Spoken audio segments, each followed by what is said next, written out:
আসসালামু আলাইকুম এভরিওয়ান, সবাই কেমন আছেন? আশা করি যে যেখানে আছেন আলহামদুলিল্লাহ খুব ভালো আছেন। আমরাও আলহামদুলিল্লাহ খুব ভালো আছি।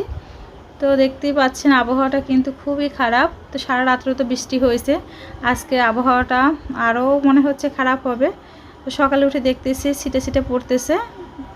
আর এখানে হচ্ছে ছেলে অসুস্থ, জ্বর, সেজন্য হচ্ছে তার জন্য বিভিন্ন ধরনের ফল নিয়ে আসছে তার বাবা। আনারস, জাম্বুরা, ড্রাগন, পেয়ারা, তারপর মালটা, আমড়া, এগুলো সবই তার প্রিয় খাবার।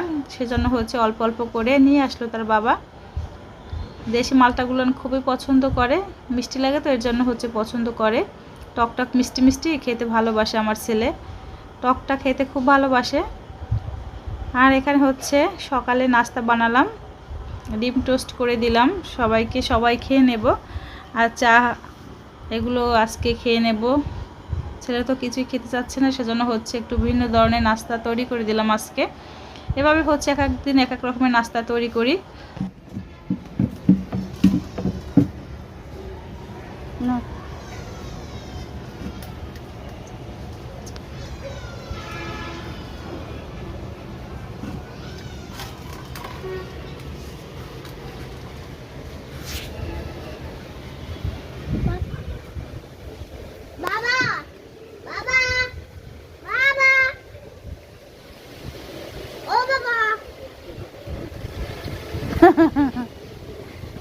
তো আপনাদের ভাইয়া অফিসে যাওয়ার সময় প্রতিদিন হচ্ছে ফাতিন ব্যালকনিতে চলে আসে, এখান থেকে দেখা যায়। সেজন্য হচ্ছে প্রতিদিন এসে টাটা দেয় ব্যালকনিতে এসে, সেটাই হচ্ছে আজকেও করতেছে।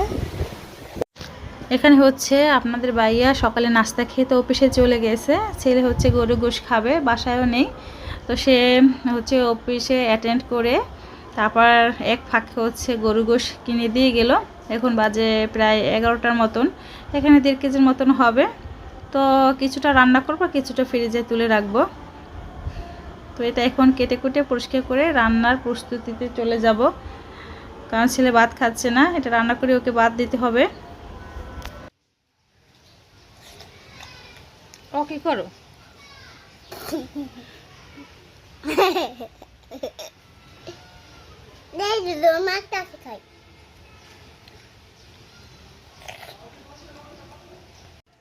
হাই হাই, তুমি কি করতেছ এগুলো? দেখেন আপনারা সবাই কি করতেছে আমার বাবাটা।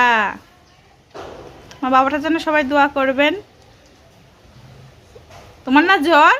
যখন সে ড্রাগন খাবে তখনই সে এরকম করবে। কি করবে বলেন? আবার ঠান্ডা লেগে যাবে তো তোমার।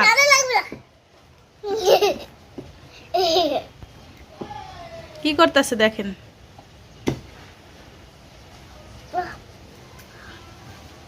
চলো চলো, মুখ ধুতে চলো, হাত ধুতে চলো। আজকে তো দুপুরে রান্না করতেছি, দেখতেই পাচ্ছেন। এখানে হচ্ছে গরুর মাংস নিয়ে নিলাম, আর হচ্ছে রান্না করব শসা তরকারি। গরুর মাংসটা ভালোভাবে আমি পরিষ্কার করে নিলাম। এখানে হচ্ছে পেঁয়াজ, রসুন, আদা, জিরে মিক্সড করে আমি শিলপাটায় বেটে নিলাম।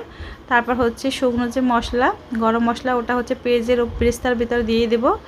আর এখানে হলুদের গুঁড়ো, মরিচের গুঁড়ো, লবণ, ধনিয়া গুঁড়ো, জিরে গুঁড়ো, গরম মশলা গুঁড়ো দিয়ে ভালোভাবে আমি মেখে নিচ্ছি। এটা মাখার কারণ হচ্ছে কতক্ষণ মেখে রাখলে মাংসের ভিতরে মশলাটা ঢুকে যায়, তো রান্না করলেও খেতে খুব মজার হয়।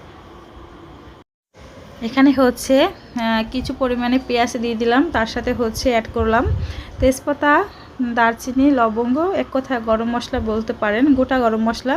তো আমি গরুর গোশটা রান্না করার সময় সবসময় এভাবে রান্না করে থাকি। আমার মাকে সবসময় দেখতাম এভাবে রান্না করে, তাহলে ভালো লাগে। পেঁয়াজটা কাঁচা দিলে আমাদের কাছে মনে হয় একটু টকটকে লাগে, ভালো লাগে না বেশি। এটা দিলে একটা স্বাদ অন্য রকমেরই। আপনারা ইচ্ছে করলে এরকমই রান্না করতে পারেন। তো অনেক আপুরা এভাবেও রান্না করে, আমি অনেককেই দেখেছি। কিন্তু বেশিরভাগই হচ্ছে দেখি সবাই রান্না করে যে পেঁয়াজটা সব মেখে তারপর হচ্ছে দিয়ে দেয় ওই সব মশলা, যেরকম আমি মেখে রাখছি প্রথমে ওটার ভিতরে হচ্ছে দিয়ে মেখে দেয়, তাও ভালো লাগে। তো আমাদের কাছে এটাই ভালো লাগে, আমরা সবসময় এইভাবেই রান্না করে থাকি। সেটাই হচ্ছে আপনাদের সাথে শেয়ার করলাম। তো এটা ভালোভাবে এটাকে কিন্তু আমি কোনো পানি ব্যবহার করব না, কষানোর পর হচ্ছে পানি দেব। আর এটা কিন্তু কষানো প্রথম ধাপে হয়ে যাচ্ছে, এই প্রথম কিন্তু দেখতে পাচ্ছেন কষানোতে প্রচুর পরিমাণে পানি বের হয়ে গেছে, আরও বের হবে। এতে কিন্তু প্রথম যে কষানোটা সেটা হয়ে যাবে। পরবর্তী যে কষানোটা হবে দ্বিতীয়বারের মতন, সেটাতে হচ্ছে অল্প পরিমাণে পানি দিয়ে, গরম পানি দিয়ে কষিয়ে নেব। গতকাল সারা রাত্রই তো বৃষ্টি হয়েছে, সকাল থেকেই হচ্ছে দেখতে পাচ্ছি প্রচুর পরিমাণে বৃষ্টি হচ্ছে। সব জায়গায় হচ্ছে বৃষ্টির পরিমাণটা অনেকটা বেড়ে গেছে আজকে। তো বৃষ্টি হয়েছে, আমার কাছে খুব ভালো লাগছে, আবার যেন কেমন খারাপও লাগতেছে যে চারদিকে পানির যদি সংখ্যা বেড়ে যায় তাহলে তো অনেক অসুবিধা সবার জন্যই। এই যে দেখুন আপনারা যে দুইটা চড়ুই পাখি কোথায় বসে আছে, আর একটা হচ্ছে দোয়েল পাখি, দেখছেন? সবাই হচ্ছে আশ্রয় চায় একটা নিজস্ব। ওই যে দেখুন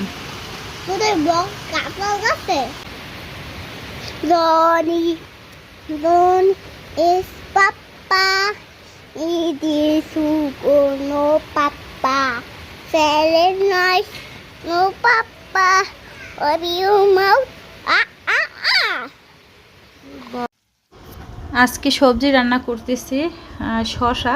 তো এটা চিংড়ি মাছ দিয়ে রান্না করলে কিন্তু খুব ভালো লাগে আমার কাছে, আপনাদের ভাইয়ের কাছে খুব ভালো লাগে। শসাটা খুবই পছন্দ লাগে, আর আমার ছেলের কাছে পছন্দ হয়েছে কাঁচা যে শসাটা ওইটা। তো এটাকে হচ্ছে আমি ভালোভাবে এখন কষিয়ে নেব। কষিয়ে হচ্ছে পানিটা দিয়ে দেব। শসায় তেমন কোনো পানির প্রয়োজন হয় না, অল্প পানি দিলেই হচ্ছে হয়ে যায়। এটা থেকে এমনিতেই অনেক পানি বের হয়।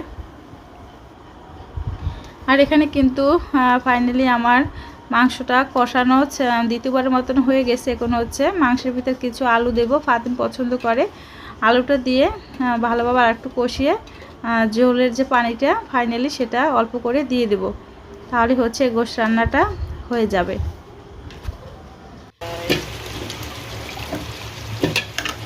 তো আমি এখন হচ্ছে আলুগুলো দিয়ে দিচ্ছি। বাইরে তো প্রচুর পরিমাণে বৃষ্টি হচ্ছে, ভালো লাগছে খারাপও লাগছে, কারণ নিম্নচাপ হলে প্রচুর পরিমাণে পানি ওঠে চারদিকে, সেটা নিয়ে দুশ্চিন্তা। খবরে শুনলাম কক্সবাজার ওদিকে নাকি খুব পানিতে সমস্যা হচ্ছে, পানি উঠে গেছে। সবাইকে আল্লাহ হেফাজতে রাখুক। তো এখন আর একটু কষিয়ে নেব। কষানোতে হচ্ছে আজকে মাংস হচ্ছে অনেক ভালো কষানোতে হয়ে গেছে। এখন ফাইনালি কষানোর পর অল্প করে একটু ঝোলের পানি দিয়ে উঠিয়ে ফেলবো, নামিয়ে ফেলবো। কালারটা কত সুন্দর আসছে দেখুন।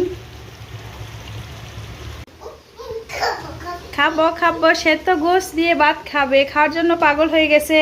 দেখেন সবাই, দুষ্টু সোনা পাখিটা আমার আজকে একটু আলহামদুলিল্লাহ সুস্থ, আপনাদের দোয়ায় আল্লাহর রহমতে। জ্বরটা অনেক নেমে গেছে, সকালেও প্রচুর পরিমাণে জ্বর ছিল, সকালে ওষুধটা খাওয়ানোর পর হচ্ছে জ্বরটা একটু কমে গেছে। না বাবাই, একটা সবাইকে সালাম দাও তো, সালাম দাও। অনেক দুষ্ট আমার বাবাটা।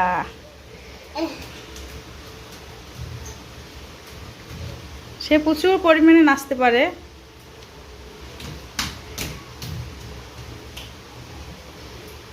তোমার শরীর কেমন লাগছে এখন? এদিকে আসো, এদিকে আসো, এদিকে আসো, কাছে আসো আম্মুর। হ্যাঁ, তার গরুর গোশ হচ্ছে খুবই প্রিয়। তার অসুস্থ হলে তাকে যদি জিজ্ঞেস করা হয় বাবা তুমি কি খাবে, তখন সে বলে আমি বিরিয়ানি খাবো, নাহলে মোরগ পোলাও, নাহলে হাম্বা গোশ। সে ছোটোবেলা থেকে হচ্ছে গরুকে বলে হাম্বা, অভ্যাসটা চেঞ্জ করতে পারতেছি না, হাম্বা বলে। সে গরু গোশটা তার কাছে খুব ভালো লাগে, সেজন্য হচ্ছে তার বাবা আজকে গরু গোশ নিয়ে আসছে। গতকাল রাত্রে কিন্তু তেহারি কিনে নিয়ে আনছে, আর নিয়ে এসে খাওয়া আর কি ওনাকে দিয়েছে, উনি খেয়েছে। ছেলে যা বলে একবার, তার বাবার আর কোনো তাতে না নেই। আমার মনে হয় সব বাবা মা এরকম। এই যে মহারাজ গোড়ায় চড়ছে।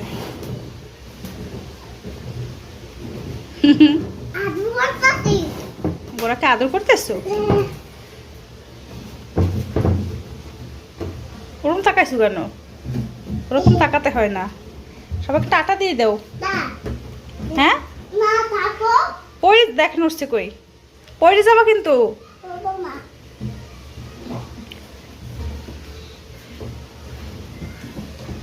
তার যদি একটু শরীর অসুস্থ হয় তখনই সে বলবে আম্মু আমি আজকে কিন্তু পড়ালেখা করব না। এমনিতেই পড়াশোনা করতে চাচ্ছে না, আর তারপর বলতেছে যে আম্মু আমি পড়বো না। আমি বলতেছি বাবা তুমি অসুস্থ, তুমি কি বিসিএস ক্যাডার, তোমাকে যে আমি তুমি অসুস্থ তারপর তোমাকে আমি পড়তে বসাবো? আর কি সে তার সব কথাই অগ্রিম বলে দেয় আগে থেকেই। তার চেহার, তার ঘোড়া, তার সাইকেল হচ্ছে সামনের রুমে।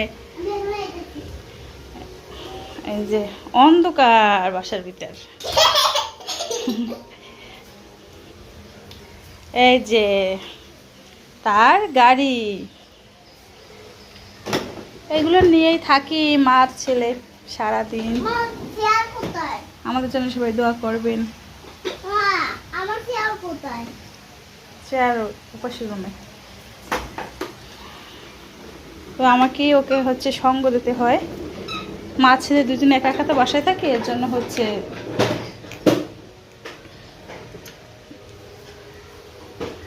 যতটুকু পারি মা ছেলে হচ্ছে আমরা খেলাধুলা করে হচ্ছে সময় কাটিয়ে দেই। এই যে একসাথে করে নিয়েছে, তার আর কি কোনো সুস্থ নেই। দেখেন সে কি কি করতে পারে সেটা আপনাদের সাথে আমি পরবর্তীতে শেয়ার করব ভিডিও করে। তার সামনে আবার ভিডিও করা যায় না, দেখেন না কি শুরু করছে, গোপনে গোপনে ভিডিও করতে হয় তার সামনে। তার গোপন যে টিপসগুলো আছে না, আমরা রান্নার ক্ষেত্রে গোপন টিপস ব্যবহার করি, আমার ছেলের কিছু গোপন গোপন টিপস আছে। কি সারপ্রাইজ দেখাবা? বন্ধুরা চলো তোমাদের একটা সারপ্রাইজ দেখাই। এই যে প্রচুর পরিমাণে বৃষ্টি হইতেছে, দেখেন বৃষ্টিতে কি করতেছে, ঝড় কিন্তু বৃষ্টিতে কি করতেছে। তো আজকে ভিডিওটা আপনাদের কাছে কেমন লাগছে সবাই কমেন্ট করে জানাবেন প্লিজ। তো আমাদের মা ছেলের সারাটা দিন এরকমই কেটে যায়, আজকে তো বৃষ্টি হচ্ছে, কি আর করব। তো আমাদের জন্য সবাই দোয়া করবেন, ভালো থাকবেন, সুস্থ থাকবেন। আল্লাহ হাফেজ, আসসালামু আলাইকুম।